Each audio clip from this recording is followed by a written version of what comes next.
There was once a magical time when you could do everything fun with zero consequences.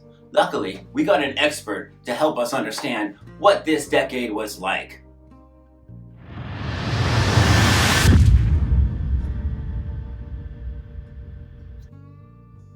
Okay, bring in the other expert. I'm talking big breasts and tight vests, my friend. You're talking people passing around joints in the audience. It was the 70s! This is the 1976 501 review, now on Den & Denim. Your subscription helps make small channels like mine make better content. If you have subscribed, share it with someone who might like it. Enjoy the video. When we talk about the 501 throughout the decades, we usually assume that they were constantly the top of the line jeans. But there were so many popular jeans from all over the place in the 70s. People were living their lives based on styles. You listened to this music, that meant you wore these clothes and did such and such drugs. 501 straight leg was how you said, "I don't do no disco, now let's rock." America was celebrating its birthday at the worst time to feel good about it. This was the rise of synthetics, polyester galore. Even 501s stopped using the indigo plant in the dye. Style started to lose a sense of classicalism, and people didn't realize how ridiculous they looked. Because it was the 70s. To the owner of this 501 jean, the 1976 501 jean found itself at the center of many transformative events.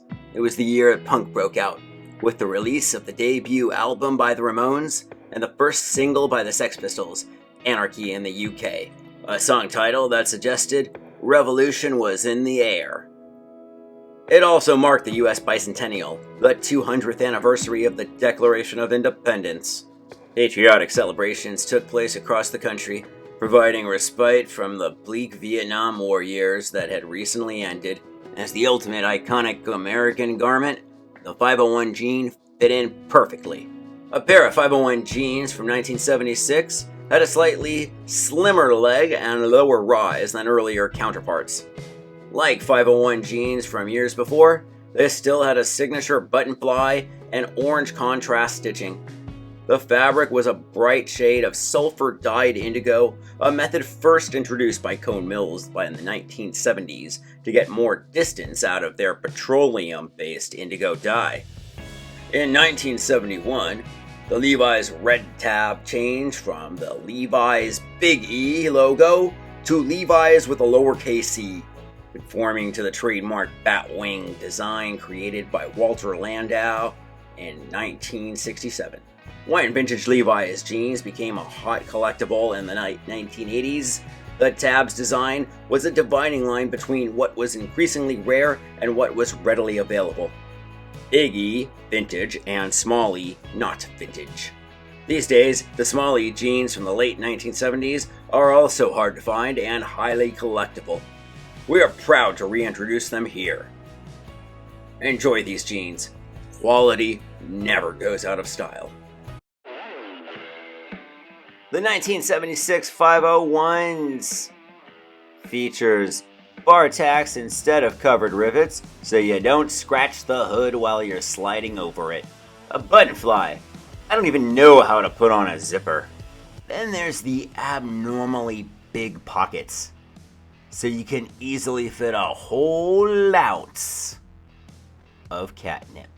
Small E. This pair gets you access to all kinds of small E. Jack-Ron patch differences. Bye-bye XX. Just 501s, man. Featuring the tear-off tab. This was introduced in 1970, and the scholars are heavily debated over what to do with this. The tear-off coupon was meant to give you a receipt to know what lot number and size you had last. Then you could recall what you wanted to buy again. The rest of the Jack-Ron patch Disintegrated over time. You can cut it off with scissors right away, or flip it back and forth to keep the natural perforated edge. It's a foreskin. It's soaked in LSD. Levi's special design. Now, a word from our sponsor, Chasco Mania Cookies. Thick, New York City-style gourmet cookies available for delivery in Europe from Poland. Jaskomania cookies are so good, man. I could eat one. And besides, those jeans are so tight, I can see your penis. No, actually it's pretty boxy. And there's plenty of room at the knees, similar to a 1937. Now they do have a lower rise, but say about 2 inches below the navel, halfway between the navel and the hip. Wearing them unhemmed was the most popular look in the mid-70s.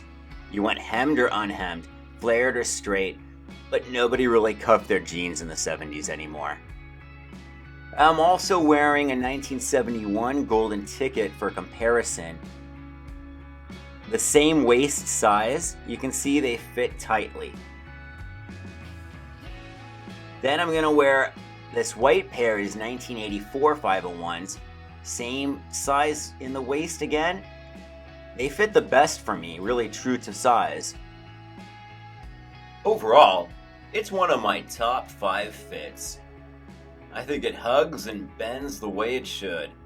But I gotta tell you, to downsize a full size on this pair, or do a shrink to fit, these run oversized, not true to fit. Of course, there's a rigid pair. I think for my audience, this pair of rigid 1976 is everything you remember about when you got your first pair of Levi's. It has all the details that you're going to remember. Rigid is the only way you get the flasher and guarantee ticket. I remember just loving to rip that flasher off and then carefully cut off the guarantee tag like it mattered for something.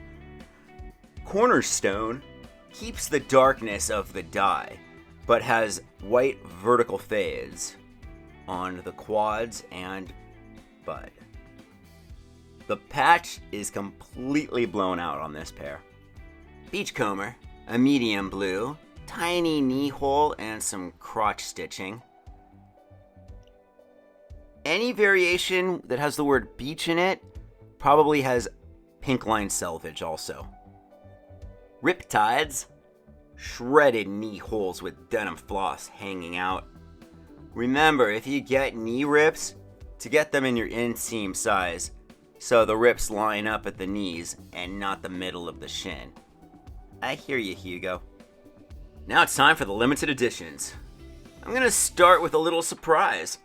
There are actually 2 limited edition 1976 501s. I'll get to the mirror, but first, let's start out with the LVC collaboration with Tendenim. This French designer took a real vintage pair of 1976 and decided to make 75 pairs of them in both men's and women's recreations. It's got sewn-on patches and a poopy brown paint splotch. Not joking aside, my hat's off to you, Tendenim, for making an equivalent women's pair 501s to match with the guys. I'm very curious about what person had this pair of jeans and the story behind it. If you notice, it's on the thumbnail for this video. But I still don't think it compares to the other 1976 LVC limited edition. Now, for the limited edition 501 that was made for the subtle contrarian, the mirror. The mirror pairs have the red tab and patch on the left butt.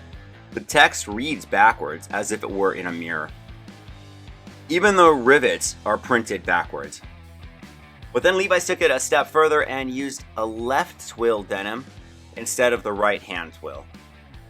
We're so ingrained to see the patch on the right side that all the companies have been copying it, and this is Levi's next step to say, hey, screw you, we're going to the left. Something that some people will notice in a lineup, but it's so subtle that you wouldn't really think, oh, maybe that's just some irregular pair.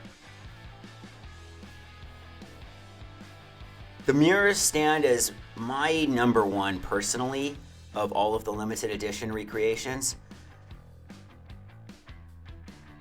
I know the white oak pair is probably the objectively best one, but let's also take into account that the mirror 1976 are the last limited edition made in America pair.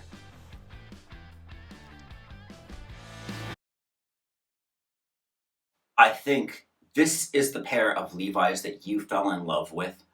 This is very close to the pair of Levi's I fell in love with, but the details have changed again, and it makes it a little more unique from what is available now. They're aware of that. I would say that this is not like the first pair that someone should necessarily get, but after you get a nice classic era, a historic, maybe you want to venture to the retro column from the 70s, 80s and see what they have to offer. I'm Dan, this is Dan and Denim. Thanks for watching.